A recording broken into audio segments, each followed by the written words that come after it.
బాల్య స్నేహం పేరుతో పరిచయం పెంచుకొని ఓ మహిళ దగ్గర 50 లక్షలు కాజేసిన ఘటన నంద్యాల జిల్లాలో చోటు చేసుకుంది.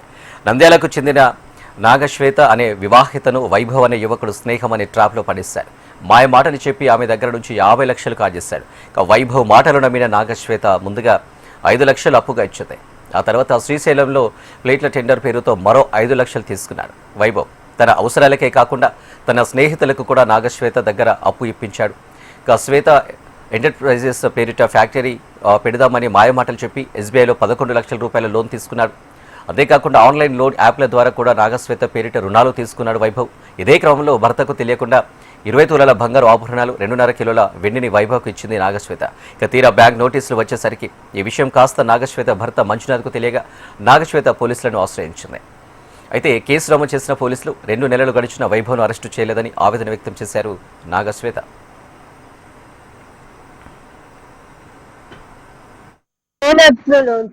అది ఈ దరిద్రాలు కాకుండా వాళ్ళ బంధువులతో నేను నిరుపేద మహిళనని చెప్పి వాళ్ళ బంధువులతో వాళ్ళకి తెలిసిన వాళ్ళతో కూడా నాతో అప్పు చేయించాడు.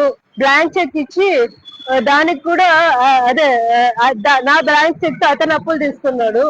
ఈ పాపకు డబ్బులు అవసరం అని చెప్పి లాస్ట్ పెళ్ళాం దగ్గర కూడా నేను కష్టాల్లో ఉన్నానని చెప్పి పెళ్లి కాకముందు ఆ పాపను కూడా నమ్మించి నా దగ్గర డబ్బులు తీసుకున్నాడు. నా దగ్గర డబ్బులు అదే వ్యాపారము అని చెప్పి మోసం చేశాడు. అంతా నా పేర్లు యూజ్ చేసి వేరే వాళ్ళ